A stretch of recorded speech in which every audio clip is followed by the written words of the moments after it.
Of course, problems can get a little bit more complex, where we have to deal with both the addition principle of equality as well as the multiplication principle of equality.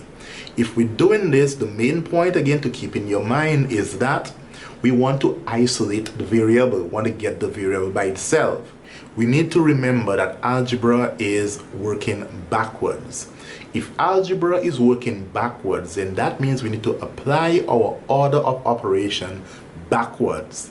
Therefore, we must do the addition principle of equality, addition and subtraction, before we do the multiplication and division in order to find our variable.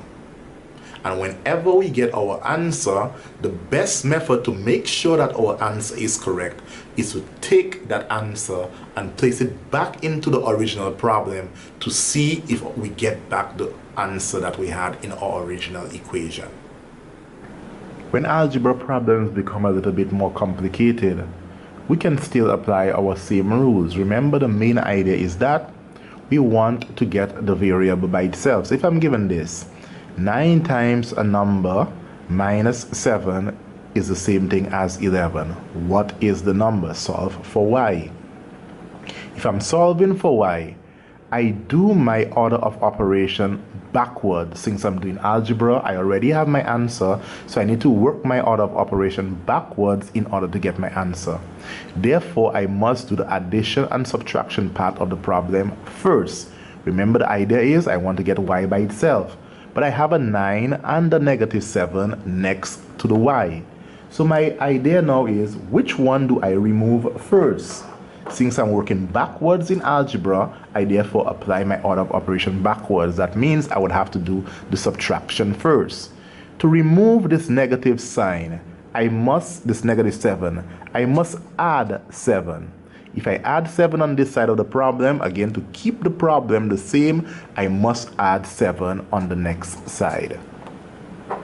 Therefore, my new problem now becomes, if I simplify this, the 9y remains, because we didn't do anything with the 9y. And now negative 7 plus 7 becomes 0, so nothing is written here. Equal sign comes back. And now we have 11 plus 7 gives me 18. Notice how this brought me right back to my multiplication principle of equality. Now this problem tells me 9 times a number gives me 18. Again, I want the y by itself. To get the y by itself, I need to divide by 9, since the 9 is multiplied to the y. So I divide by 9 here, and if I do it on one side, I must do the same thing on the next side. So I divide by 9 on both sides. This means I can easily cancel this 9 here. So I'm left with y.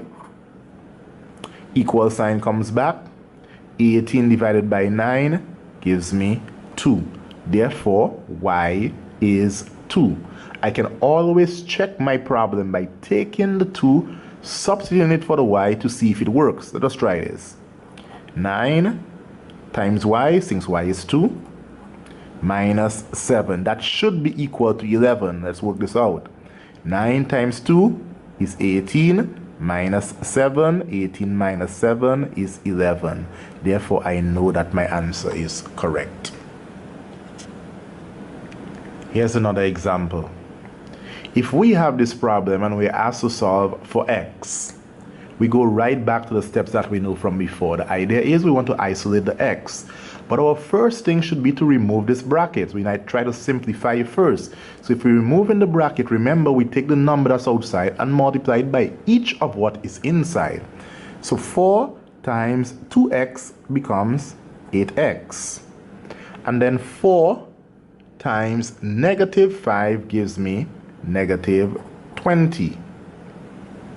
And then I just rewrite my plus 7. Equal sign comes back. 3 comes back. And from here now, brackets are gone. I simplify as much as I can. 8x remains since there's no x to combine with the 8x. Now negative 20 plus 7 becomes negative 13. Equal sign returns, since the equal sign is here, and then the 3 returns. Notice each time I simplify, that's exactly why we simplify, my problem becomes progressively simpler. Now notice again we write back, we want x by itself. If we want the x by itself, there's a negative 13 right here.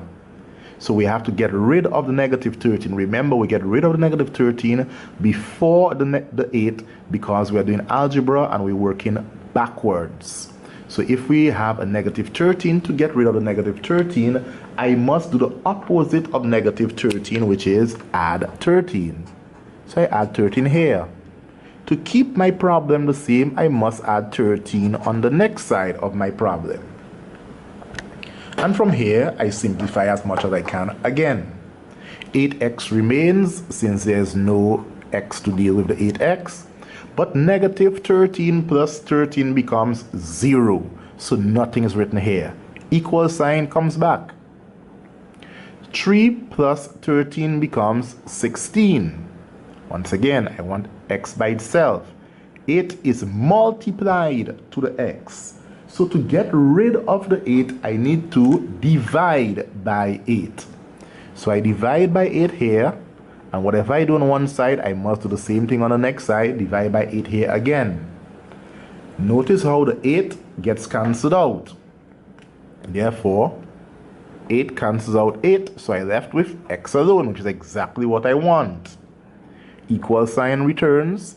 16 divided by 8 gives me 2. Therefore, x is 2. Remember, I can always check it by taking the 2 and substituting it for the x and see if I get the 3. I need to solve this problem for x. But notice in this problem that my x are split across the equal sign. So my job would be to get the x's to be together on one side of the equal sign. Most people feel comfortable with the x on the left side. Therefore, I will take this 2x and bring it to the next side. The algebra method of doing this, the idea behind this is, notice that this is 2x. It's a positive 2x. So to get rid of this positive 2x, I would have to subtract 2x. So I subtract 2x here. And remember, whatever I do on one side, I must do the same thing on the next side of the equal sign to keep my problem balanced. So I subtract 2x here. If I do that now, after I do that, I can simplify. Negative 7x minus 2x becomes negative 9x. Equal sign returns. 2x minus 2x becomes 0. Perfect. That's exactly what I wanted. I wanted this 2x to disappear and go on the other side. Therefore, it is no longer here. But then my 27 remains. Now notice what my problem is. My problem now is that negative 9 times a number is 27. Therefore, I need to get rid of that negative 9.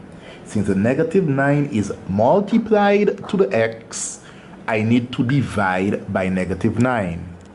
So I divide by negative 9 here. I divide by negative 9 on the other side. And from there, I simplify.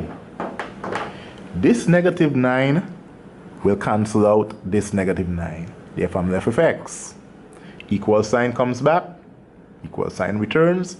And then 29 divided by negative 9 becomes negative 3. Again, we can check our answer to see if our answer makes sense by simply taking our number and placing it in for our letter in our original problem to see if it works out.